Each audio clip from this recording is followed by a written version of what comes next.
الحمد لله نحمده ونستعينه ونستغفره ونؤمن به ونتوكل عليه ونعوذ بالله من شرور أنفسنا ومن سيئات أعمالنا من يهده الله فلا مضل له ومن يضلل فلا هادي له وأشهد أن لا إله إلا الله وحده لا شريك له وأشهد أن محمدًا عبده ورسوله اللهم صل على محمد وعلى آل محمد كما صليت على إبراهيم وعلى آل إبراهيم إنك حميد مجيد اللهم بارك على محمد وعلى آل محمد كما باركت على إبراهيم وعلى آل إبراهيم إنك حميد مجيد رب اشرح لي صدري ويسر لي أمري واحلل عقدة من لساني يفقهوا قولي سبحانك لا علم لنا إلا ما علمتنا إنك أنت العليم الحكيم أما بعد فإن خير الحديث كتاب الله وخير الهدي هدي محمد صلى الله عليه وسلم وشر الأمور محدثاتها وكل محدثة بدعة وكل بدعة ضلالة وكل ضلالة في النار فأعوذ بالله من الشيطان الرجيم بسم الله الرحمن الرحيم قال الله تعالى في القرآن المجيد هو الذي أرسل رسوله بالهدى ودين الحق ليظهره على الدين كله ولو كره المشركون قابل صد احترام حاضرین مجلس، محترم مکرم سامعین اکرام، ہر قسم کی تعریفات اس خالق مالک ارض و سماوات کے لیے اور لاکھوں کروڑوں درود و سلام آپ محمد مصطفیٰ صلی اللہ علیہ وآلہ وسلم کی ذات اقدس پر۔ آج کی اس مختصر گفتگو میں اس بات کو سمجھنے کی کوشش کریں گے کہ ہم لوگ زندگی کے اندر جو بے خوف اور بے دریغ گناہوں کی دلدل میں دھنستے چلے جا رہے ہیں، کیا ان گناہوں میں کا جو خمیازہ ہے وہ صرف آخرت میں ہی انسان کو پیش آئے گا، یا ان گناہوں کی وجہ سے انسانی زندگی پر بھی کچھ اثرات مرتب ہوتے ہیں؟ تو بہت سی ایسی خرابیاں ہیں معاشرے میں کہ جن کی انسان کو سمجھ نہیں آ رہی ہوتی کہ ایسا کیوں ہو رہا ہے، اور بسا اوقات انسان یہ تجزیہ کرنے کی کوشش کرتا ہے کہ کیا میرے ساتھ ہی ایسا ہو رہا ہے یا اوروں کے ساتھ بھی ایسا ہو رہا ہے، کیا میری زندگی ہی ایسی ہے یا اوروں کی زندگی بھی ایسی ہے؟ تو ہر انسان جب اس کو یہ سمجھ نہ آئے کہ اس کی زندگی میں گھٹن، اس کی زندگی میں خرابی، اس کی زندگی میں بے سکونی، اس کی زندگی میں ایک پنچویلٹی کیوں نہیں ہے، تو اس کو سب سے پہلے اپنے گناہوں کے بارے میں غور و فکر کرنا چاہیے، کیونکہ گناہ ایسی چیز ہے کہ جس کے اثرات انسانی زندگی میں اس دنیا پر بھی مرتب ہوتے ہیں۔ اللہ رب العزت فرماتے ہیں قرآن مجید میں ظہر الفساد فی البر والبحر، سمندروں کے اندر اور خشکی کے اندر جتنے بھی نقصانات، جتنے بھی فسادات برپا ہوتے ہیں، اس میں انسانوں کے اپنے ہاتھوں کا عمل دخل ہوتا ہے، انسانوں کے اپنے کردار کا عمل دخل ہوتا ہے۔ فَمَن يَعْمَلْ مِثْقَالَ ذَرَّةٍ خَيْرًا يَرَهُ وَمَن يَعْمَلْ مِثْقَالَ ذَرَّةٍ شَرًّا يَرَهُ۔ یہ دیکھنا صرف آخرت میں نہیں ہوگا کہ انسان آخرت میں جو کچھ بھی ذرہ برابر اس نے گناہ کیا آخرت میں دیکھ لے گا، نہیں۔ سورۃ زلزال میں اللہ رب العزت فرماتے ہیں کہ انسان جو ذرہ برابر بھی نیکی کرتا ہے انسان اس کو دیکھے گا، اور جو ذرہ برابر بھی شر انگیزیاں کرتا ہے اس کو بھی دیکھے گا۔ یہ دیکھنا اس دنیا میں بھی ہوتا ہے، آخرت میں بھی ہوگا۔ حضرت فضیل بن عیاض رحمہ اللہ تعالی فرماتے ہیں، میں اپنی نیکیوں اور اپنے گناہوں کے اثرات کو اپنے ماتحت لوگوں کے اندر دیکھ لیتا ہوں، اپنے ماتحت لوگوں کے اندر دیکھ لیتا ہوں۔ کیسے؟ اگر کبھی گناہ سرزد ہو جائیں تو وہی بچہ جو میری ایک آواز پہ دوڑتا ہوا چلا آتا تھا اس کے اندر نافرمانی کی کیفیت، نافرمانی کی فیلنگز پیدا ہونی شروع ہو جاتی ہیں۔ میری بیوی میری اس طرح تابعدار اگر نہیں رہی، گناہوں کے اثرات نافرمان بیوی کی صورت میں سامنے آ سکتے ہیں، گناہوں کے اثرات نافرمان اولاد کی صورت میں سامنے آ سکتے ہیں، گناہوں کے اثرات کسی ملازم کی آپ کے پیٹھ پیچھے دھوکہ دہی کی صورت میں سامنے آ سکتے ہیں۔ آپ کا کوئی ملازم اگر آپ سے دھوکہ کر رہا ہے، فراڈ کر رہا ہے، آپ کو نقصان پہنچا رہا ہے، اس کی سرزنش تو کرنی ہے۔ اس سے پہلے وہ فرماتے ہیں کہ اپنی سرزنش کرو، تمہارے اندر کوئی ایسا گناہ در آیا ہے جس کی وجہ سے تمہارے ماتحت لوگ تمہیں نقصان پہنچا رہے ہیں۔ گناہوں کی وجہ سے انسان غلط فیصلوں کے وبال میں پھنس جاتا ہے،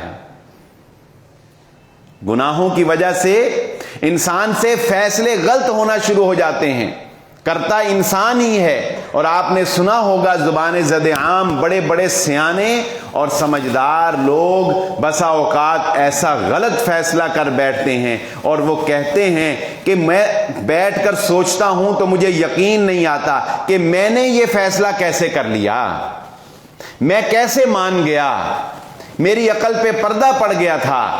پھر کہتے ہیں مجھ پر پتہ نہیں اس نے کوئی جادو کر دیا تھا، مجھ پہ اس نے کچھ پڑھ کے پھونک دیا تھا۔ نہیں، یہ تمہارے اپنے گناہ تھے کہ جن کے وبال کی وجہ سے تم سے غلط فیصلے ہوئے۔ اللہ ہم سب کو غلط فیصلوں سے محفوظ فرمائے۔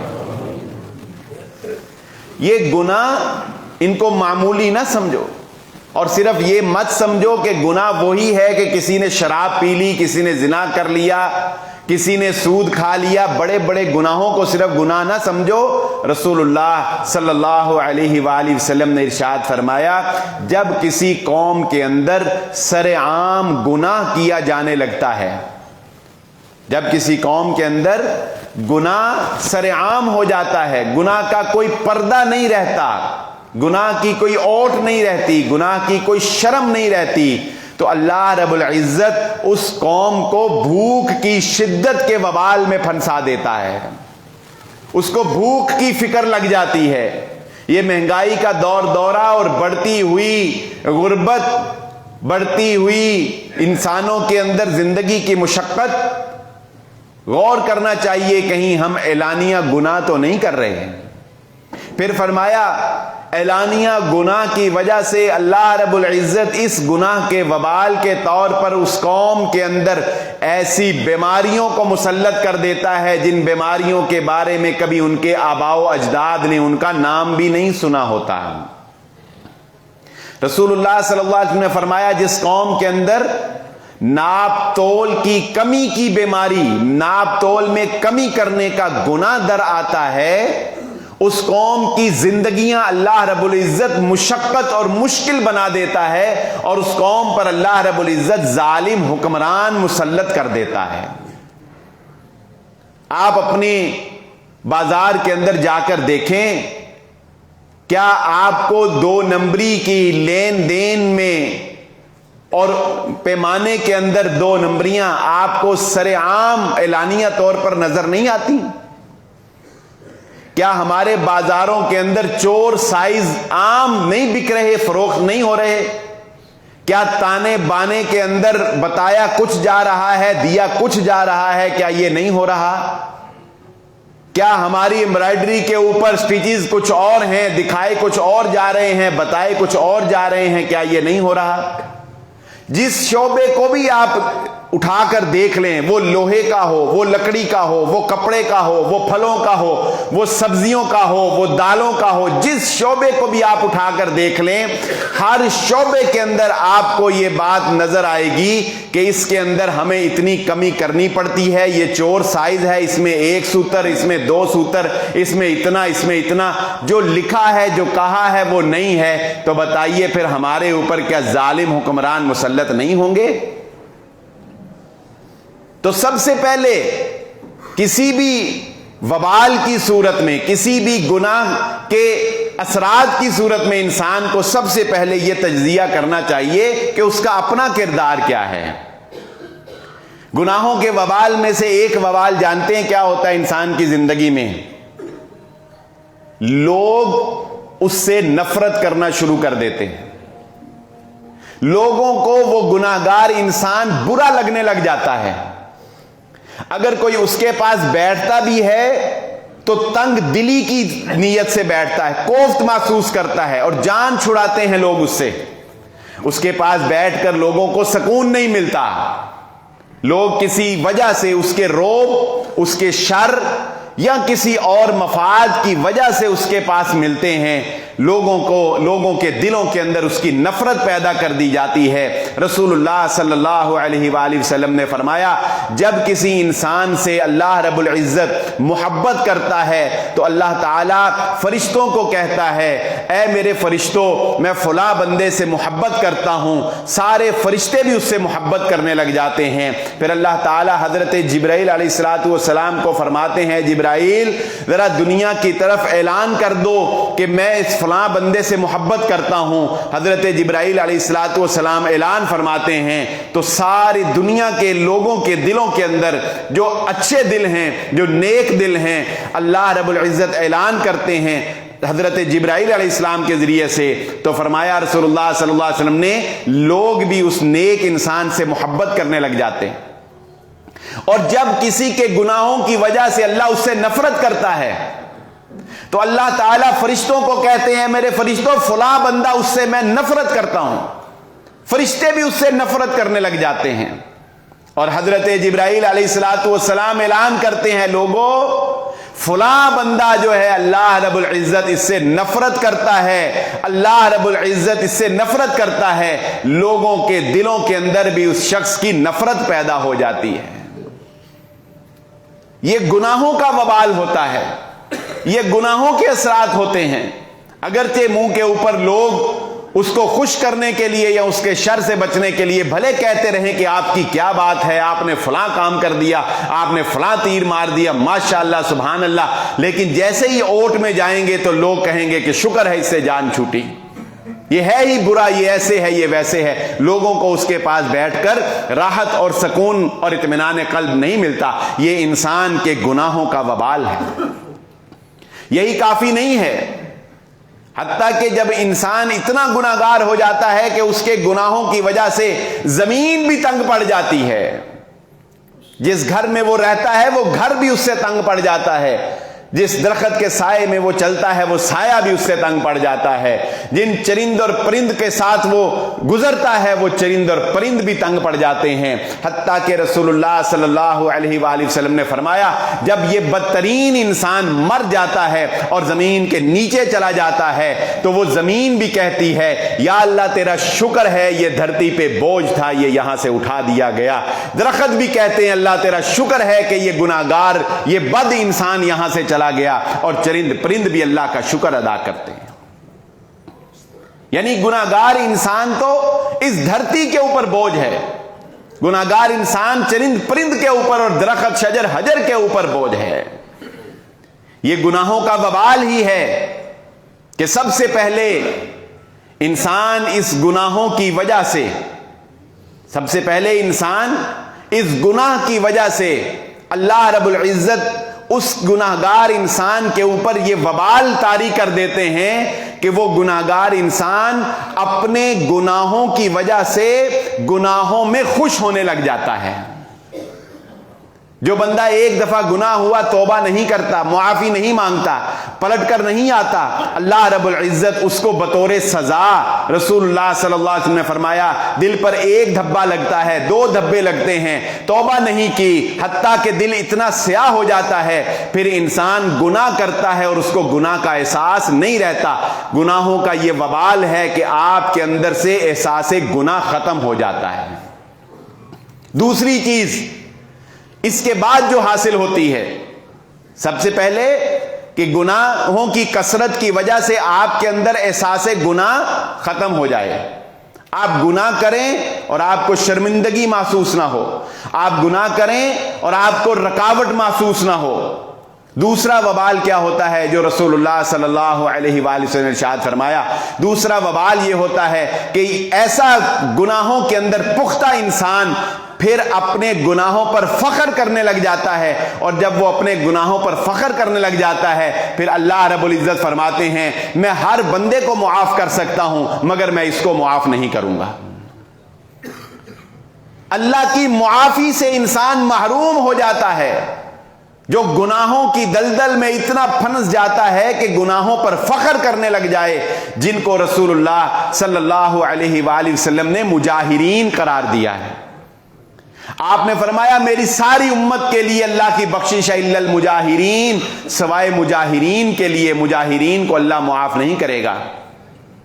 صحابہ نے پوچھا اے اللہ کے نبی صلی اللہ علیہ وسلم یہ مجاہرین کون ہیں؟ نبی صلی اللہ علیہ وسلم نے فرمایا یہ مجاہرین وہ ہیں جو گناہوں کے اوپر اعلانیہ طور پر فخر کرتے ہیں کہ رات کو میں نے فلاں گناہ کیا، رات کو میں نے فلاں کے ساتھ شراب پی، رات کو میں نے فلاں کی چوری کی، میں نے اس طریقے سے فلاں کے پیسے مارے، میں نے اس طریقے سے فلاں کو جو ہے وہ دھوکہ اور فراڈ کیا، میں نے فلاں جھوٹ بولا۔ جو اپنے جھوٹ کو فخر سے بیان کرے لوگوں میں آ کر، اللہ رب العزت فرماتے ہیں میں ہر ایک کو معاف کر سکتا ہوں، میں اس گناہ کے مفخر اور تکبر کرنے والے کو میں معاف نہیں کروں گا۔ یہ گناہوں کا وبال ہے۔ تیسرا سٹیپ کیا ہوتا ہے؟ ان گناہوں کی کثرت کی وجہ سے تیسرا سٹیپ کیا ہوتا ہے کہ انسان کے اندر سے اللہ رب العزت غیرت اور حمیت کو ختم کر دیتا ہے، انسان دیوس بن جاتا ہے۔ گناہوں کی کثرت کی وجہ سے انسان دیوس بن جاتا ہے۔ دیوس وہ ہوتا ہے جسے غیرت نہ آئے، جس کو اپنی بیوی، اپنی بہن، اپنی عزت کے لٹ جانے کے اوپر بھی غیرت نہ آئے۔ پھر کیا ہوتا ہے؟ پھر انسان اپنی محرم رشتوں کے سامنے بیٹھ کر ناچ گانا دیکھتا ہے، اسے غیرت نہیں آتی ہے۔ پھر اس کے سامنے اس کے محرم رشتہ دار، اس کے قریبی رشتے، وہ غیر محرموں کے ساتھ تعلق بناتے ہیں، وہ ڈیٹ پر جاتے ہیں، وہ اگلی بدکاریاں بھی کرتے ہیں، مگر انسان کو غیرت نہیں آتی ہے۔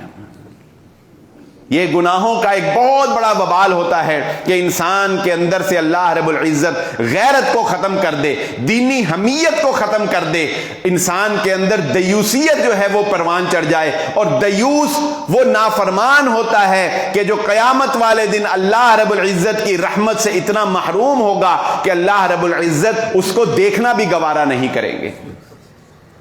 اور رسول اللہ صلی اللہ علیہ وآلہ وسلم نے ارشاد فرمایا لوگوں سن لو، سب سے زیادہ غیرت مند جو ذات ہے وہ اللہ کی ذات ہے، اور اسی لیے اللہ رب العزت نے اپنی غیرت کی وجہ سے ہر طرح کی ظاہری اور پوشیدہ بے حیائی کو تمہارے لیے حرام قرار دے دیا ہے۔ یہ اللہ کی غیرت ہے۔ اللہ کی حرام کردہ جو حدود ہیں ان کو پامال نہ کرو۔ اللہ رب العزت کی غیرت کا یہ تقاضا ہے کہ اللہ نے تمہارے لیے ہر طرح کی بے حیائی، وہ چھپی ہو یا وہ ظاہری ہو، اللہ رب العزت نے وہ حرام قرار دے دی۔ پھر بتائیے ہم زندگی کو کیسے پرسکون کریں؟ ہماری زندگی کیسے ایک شیڈول لائف بن سکتی ہے؟ جبکہ ہم صبح سے لے کر شام تک گناہوں کی دلدل کے اندر دھنسے ہوئے. جھوٹ ہمارے زبان زد عام ہے, دھوکہ دہی ہماری عادت بن چکی ہے, اور فراڈ کرنا اور بری نیت رکھتے ہوئے, نیتوں کا بڑا عمل دخل ہے, یاد رکھیں. رسول اللہ صلی اللہ علیہ وآلہ وسلم نے ارشاد فرمایا, جو شخص قرض لیتا ہے, قرض لینا ایک انسانی ضرورت ہے, ضرورت پڑ جاتی ہے نا انسان کو. خود رسول اللہ صلی اللہ علیہ وسلم نے قرض لے لیا, صحابہ اکرام ایک دوسرے سے قرض لے لیا کرتے تھے. مگر وہ جو جملہ ہے کہ نیتوں کو مرادیں ہیں, یہ کتنا اہم ہے کہ رسول اللہ صلی اللہ علیہ وآلہ وسلم نے فرمایا, جو شخص اگر کبھی مجبوراً اس کو قرض لینا پڑ جائے, اس نیت سے قرض لیتا ہے کہ اس نے اپنے جس سے قرض لیا ہے اس کو لازماً واپس کرنا ہے, اللہ رب العزت اس کے قرض کی ادائیگی میں اس کا مددگار بن جاتا ہے. اور جس کی نیت میں کھوٹ ہوتا ہے, جو لیتا ہی اس نیت سے ہے کہ میں نے واپس نہیں کرنا, میں نے مار لینا ہے یا تنگ کر کے دینا ہے, اور کوشش یہ ہے کہ نہ ہی دیا جائے, تو رسول اللہ صلی اللہ علیہ وآلہ وسلم نے فرمایا پھر اللہ رب العزت کی جانب سے بھی اس کی توفیق سلب کر لی جاتی ہے. اللہ اسے توفیق ہی نہیں دیتا کہ وہ واپس کرے, پیسے آتے بھی ہیں تو وہ مقروض کا مقروض ہی رہتا ہے. کیا ایسے معاشرے میں افراد آپ کو نظر نہیں آتے, پیسے ہونے کے باوجود مقروض ہیں, قرض ادائیگی کو دل نہیں کرتا, قرض دینے کو حوصلہ نہیں پڑتا. کیوں؟ یہ وہ بدنیتی کا وبال ان کے اوپر پڑا ہوا ہے, جو لیتے وقت, جو لین دین کرتے وقت ان کے دلوں کے اندر جو بدنیتی شامل تھی, یہ بدنیتی کا گناہ, یہ بدنیتی کا وبال ہے جو اللہ رب العزت نے ان کے اوپر پھینک دیا, ان کے اوپر ڈال دیا ہے. یہ گناہ, یہ گناہوں کی دلدل, ان کو معمولی نہ سمجھو, ان کو معمولی نہ سمجھو. یہ تمہاری نیکیوں کو, تمہاری نیکیوں کے پہاڑ کو, تمہاری نیکیوں کے پہاڑ کو ایک پرے کاہ کی طرح اڑا کر رکھ سکتے ہیں. تم ظاہراً بڑے نیک بنو, بڑے جبے اور نوافل کا اہتمام کرو, اور جب تم خلوت میں ہو, جب تم علیحدہ ہو, تو گناہ کرتے ہوئے تمہیں رب کا خوف نہ آئے, تمہاری خلوتیں گناہوں سے بھری ہوئی ہوں, تو یاد رکھو رسول اللہ صلی اللہ علیہ وآلہ وسلم نے فرمایا قیامت والے دن اللہ رب العزت کے سامنے بعض ایسے لوگ پیش ہوں گے کہ تہامہ پہاڑ, یہ پہاڑی سلسلہ ایک بہت بڑا, رسول اللہ صلی اللہ علیہ وسلم نے فرمایا یوں ہی سمجھ لو کہ جیسے کیٹو کا ایک بڑا پہاڑ ہے اور اس کا ایک پہاڑی سلسلہ ہے, کو ہمالیہ جسے ہم کہتے ہیں ایک پہاڑی سلسلہ ہے, یوں سمجھ لو کہ ایک پہاڑی سلسلہ ہے اور اس پہاڑ کے برابر نیکیاں لے کر آئیں گے. لیکن جب ان کی نیکیاں اللہ رب العزت کے سامنے پیش کی جائیں گی تو بالکل ہوا کی طرح, ریت کے ذروں کی طرح وہ اڑا دی جائیں گی اور ختم کر دی جائیں گی. پوچھا جائے گا یہ کیوں ہوا, ان کی نیکیاں کیوں ختم ہو گئیں؟ بتایا جائے گا کہ یہ وہ لوگ تھے جو ظاہراً بڑے نیکوکار بنتے تھے, مگر جب خلوت میں جاتے تھے تو گناہ کرنے میں انہیں اللہ کا خوف نہیں آتا تھا, چھپ چھپ کر گناہ کیا کرتے تھے. چھپ چھپ کے گناہ کرنے والے لوگ, خلوتوں میں گناہ کرنے والے لوگ, اس کے اثرات دیکھ لو کہ تمہارے یہ گناہ تمہاری نیکیوں کا خاتمہ کر دینے والے. اللہ رب العزت ہم سب کو خلوت کے گناہوں سے محفوظ فرمائے.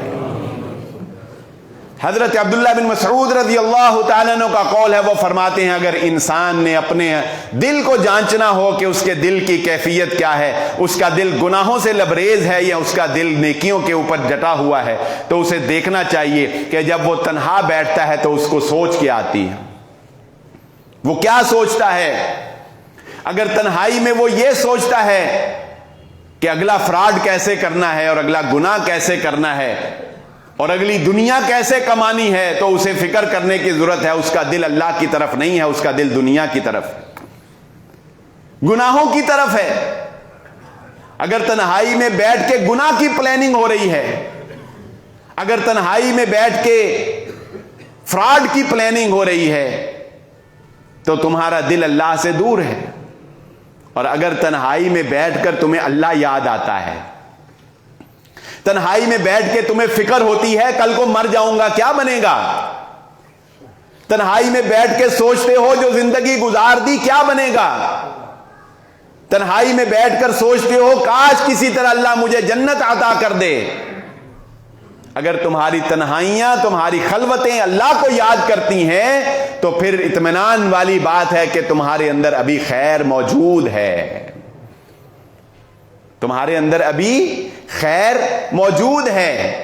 اس دنیا کے اندر یہ گناہوں کی دلدل، یہ گناہوں کا وبال ہے جو انسان کی زندگی کو دنیا کے اندر بھی مشکل بنا دیتا ہے، اور آخرت میں جب اسے گناہوں کا سامنا کرنا پڑے گا تو وہ تو بہت ہی مشکل کی بات ہے۔ رسول اللہ صلی اللہ علیہ وآلہ وسلم نے ارشاد فرمایا، شیطان کے ہتھیاروں میں سے ایک ہتھیار ہے، شیطان کے ہتھیاروں میں سے ایک ہتھیار ہے کہ شیطان پہلی کوشش انسان کے اوپر یہ کرتا ہے کہ انسان مال کو حرام طریقے سے کمائے۔ پہلی کوشش اس کی یہ ہوتی ہے کہ اس کو میں حلال کمانے نہ دوں۔ اچھا، اگر کوئی شخص حلال کمانے میں کامیاب ہو جاتا ہے تو شیطان کی دوسری کوشش ہے، پتہ کیا ہوتی ہے، جس میں وہ اکثر کامیاب ہو جاتا ہے۔ اب تو خیر وہ پہلی میں ہی کامیاب ہے کہ ہمارے معاشرے سے حلال و حرام کی تمیز ختم ہو گئی، لیکن اگر حلال کمانے والا حلال کما لیتا ہے تو شیطان کی دوسری کوشش پتہ کیا ہوتی ہے؟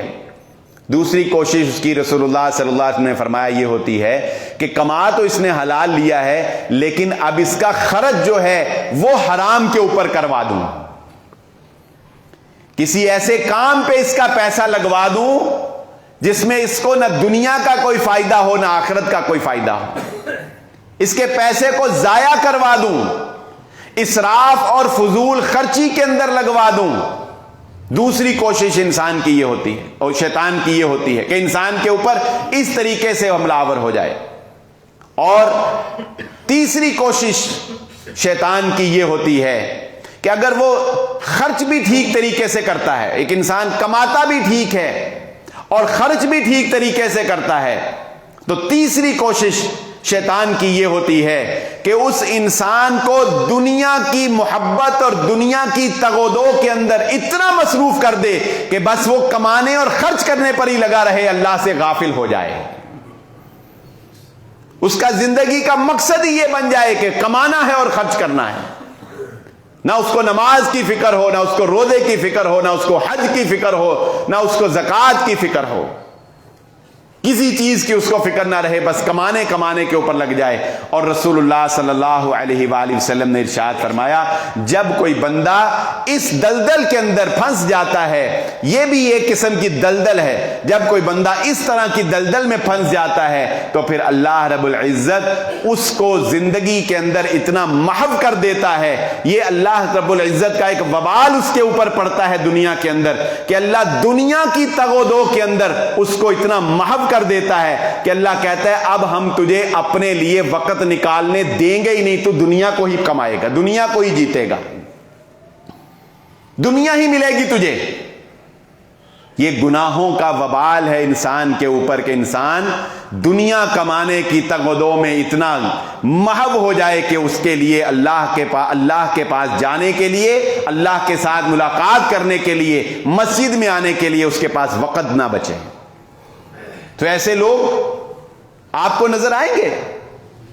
اور جانتے ہیں حیرانگی کی بات کیا ہے؟ حیرانگی کی بات یہ ہے کہ گناہوں کا وبال جب انسان کو جکڑ لیتا ہے نا، تو حیرانگی کی بات یہ ہے کہ انسان کو نظر آ رہا ہوتا ہے، انسان چاہ رہا ہوتا ہے لیکن وہ کر نہیں سکتا۔ وہ چاہتا ہے کہ وہ جمعے کی نماز امام کے منبر پر بیٹھنے سے پہلے پڑھے، لیکن اس کے اوپر بھار اتنا ڈل جاتا ہے کہ وہ نہیں آ سکتا، بوجھ اتنے پڑ جاتے ہیں کہ وہ نہیں آ سکتا۔ کیوں؟ اس لیے کہ اس کے دل کے اندر محبت ہی دنیا ہے، اس نے کمانی ہی دنیا ہے اور کھانی ہی دنیا ہے اور خرچ ہی دنیا کرنی ہے۔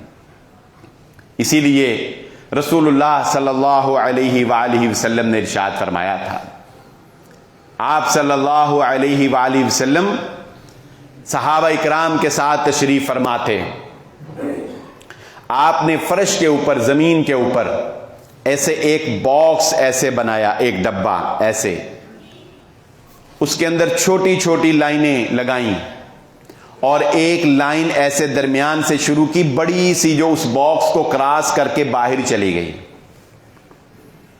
تب صحابہ سے پوچھا، بتاؤ یہ تمہیں میں نے کیا سمجھانے کی کوشش کی ہے؟ صحابہ نے کہا، اللہ کے نبی صلی اللہ علیہ وسلم آپ بہتر جانتے ہیں. فرمایا، یہ جو چھوٹی چھوٹی میں نے لائنیں کھینچی ہیں، یہ انسان کی زندگی کے مختلف کام ہیں، مختلف امور ہیں، مختلف اپ اینڈ ڈاؤن ہیں.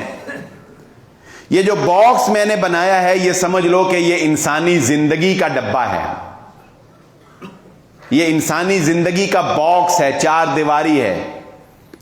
اور یہ جو ایک بڑی سی لائن میں نے کھینچ کے اس باکس سے باہر لے گیا ہوں، یہ انسانی زندگی کی خواہشات ہیں، یہ انسانی زندگی کی خواہشات ہیں. انسان اپنی خواہشات کو اتنا بڑھاتا ہے کہ اس میں موت کا کہیں ذکر نہیں ہوتا، حتیٰ کہ وہ مر جاتا ہے لیکن خواہشات موت سے بھی آگے تک جا رہی. خواہشات اتنی بڑھا لی کہ موت سے آگے جا رہی ہیں. خواہشات کو بڑھانے کا وبال یہ پڑتا ہے انسان کے اوپر اس حدیث کی روح سے. جو انسان اپنی خواہش کا غلام بن جاتا ہے، جو انسان اپنی خواہش کی دلدل کے اندر پھنس جاتا ہے، اس حدیث کی مناسبت سے رسول اللہ صلی اللہ علیہ وسلم سمجھانا یہ چاہتے ہیں، اس کے اوپر اس کا وبال یہ پڑتا ہے کہ اس انسان کو مرنا یاد نہیں رہتا، وہ مرنا بھول جاتا ہے. اور جو مرنا بھول گیا وہ کوئی بھی گناہ، کوئی بھی غلطی، وہ کچھ بھی کر سکتا ہے.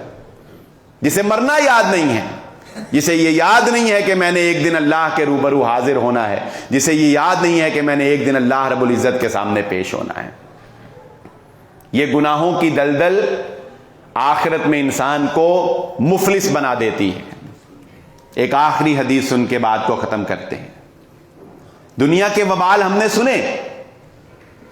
دنیا کے اندر گناہوں کی وجہ سے گناہوں کا احساس ختم ہو جاتا ہے. نمبر 2، گناہوں کی کثرت کی وجہ سے انسان توبہ کے رحمت سے محروم ہو جاتا ہے، معافی سے محروم ہو جاتا ہے. نمبر 3، گناہوں کی وجہ سے انسان کی غیرت ختم ہو جاتی ہے، انسان دیوس ہو جاتا ہے.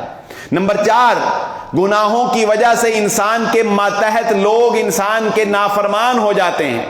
نمبر 5، گناہوں کی وجہ سے انسان غلط فیصلے کرنے لگ جاتا ہے. نمبر 6، ان گناہوں کی وجہ سے انسان کی خواہشات اتنی بڑھ جاتی ہیں کہ انسان کو مرنا یاد نہیں رہتا.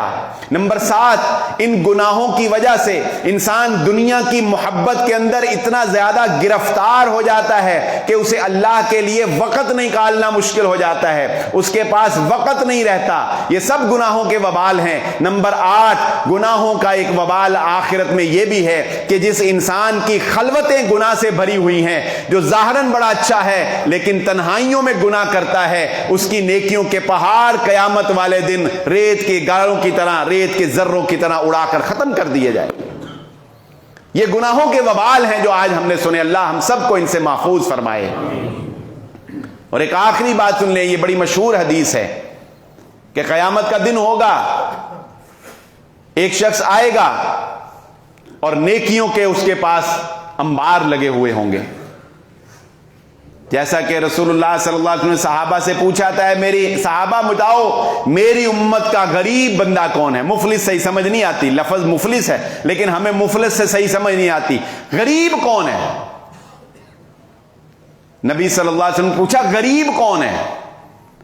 صحابہ نے کہا اللہ کے نبی صلی اللہ علیہ وسلم غریب وہی ہوتا ہے جس کے پاس پیسے نہ ہو، جس بیچارے کے پاس کوئی بڑی گاڑی نہ ہو، سائیکل ہو، چھوٹا موٹا گھر ہو، اسے ہم غریب کہتے ہیں. اللہ کے نبی صلی اللہ علیہ وسلم نے فرمایا نہیں، میری امت کا غریب یہ غریب نہیں. میری امت کا غریب وہ ہے جو نیکیاں لے کر آئے گا لیکن ادھر سے ایک دوڑتا ہوا آئے گا، اللہ اس نے فلاں وقت میرا فلاں حق مارا تھا. اللہ تعالیٰ کہے گا اچھا انصاف کا تقاضا ہے، اس کی نیکیاں اس کے کھاتے میں ڈال دو. ادھر سے ایک دوڑتا ہوا آئے گا، یا اللہ اس نے فلاں وقت مجھ پر فلاں زیادتی کی تھی، اٹھاؤ اس کی نیکیاں اس میں ڈال دو. اس کی نیکیاں اٹھا کر ان لوگوں کے نامہ اعمال میں ڈالی جائیں گی اور ڈالتی رہیں گی جب تک کہ اس کی نیکیاں ختم نہیں ہو جاتی. حتیٰ کہ نیکیاں ختم ہونے کے بعد بھی ایک آ جائے گا، وہ کہے گا اللہ ابھی بھی اس کے اوپر میرا حق باقی ہے، ابھی بھی اس نے میرے فلاں جگہ پر فلاں زیادتی کی تھی، ابھی بھی اس نے میرے دینے ہیں. اللہ تعالیٰ کہیں گے اس کے پاس تو نیکیاں ختم ہو گئیں. انسان بڑا سیانہ ہے، وہ کہے گا اس کی نیکیاں ختم ہوئی تو کیا ہوا، اب اس کے اوپر بھار ڈالو، میرے گناہ اٹھاؤ اور اب اس کے نامہ اعمال میں ڈالو، میرے گناہ اب ادھر جائیں. یہ اپ تھا، یہ برابر ہوا، اب ڈاؤن ہونا شروع ہو جائے گا. پھر دوسرے لوگوں کے گناہ اس کے کھاتے میں ڈالنے شروع کر دیے جائیں گے. یہ وہ شخص تھا جو حاجی بھی تھا، جو نمازی بھی تھا، جو حج بھی کرتا تھا، عمرے بھی کرتا تھا، نمازیں بھی پڑھتا تھا، روزے بھی رکھتا تھا، لیکن جب کسی کے ساتھ معاملہ کرتا تھا تو دھوکہ کرتا تھا، فراڈ کرتا تھا، حق نہیں دیتا تھا، پیسے نہیں دیتا تھا، گالیاں دیتا تھا، گریبان پکڑتا تھا، عزتیں نیلام کرتا تھا، زبان سے کسی کی بےعزتیاں کرتا تھا. یہ وہ شخص تھا. سو آج آپ دیکھ لیں پاکستان کے اندر قربانی کرنے میں بھی ہمارا پہلا نمبر ہے اور بے ایمانی کرنے میں بھی ہمارا پہلا نمبر ہے. قربانی پوری دنیا میں سب سے زیادہ پاکستان میں ہوتی ہے. عید کی قربانی، حج اور عمرے کرنے میں بھی پاکستان ٹاپرز میں ہے اور فراڈ کرنے میں بھی پاکستان ٹاپرز میں ہے. یہ وہ لوگ ہیں جو مفلس ہیں، اس امت کے مفلس لوگ ہیں، غریب لوگ. اللہ رب العزت ہم سب کو اپنی اصلاح کرنے کی توفیق عطا فرمائے. وآخر دعوانا الحمدللہ رب العالمین.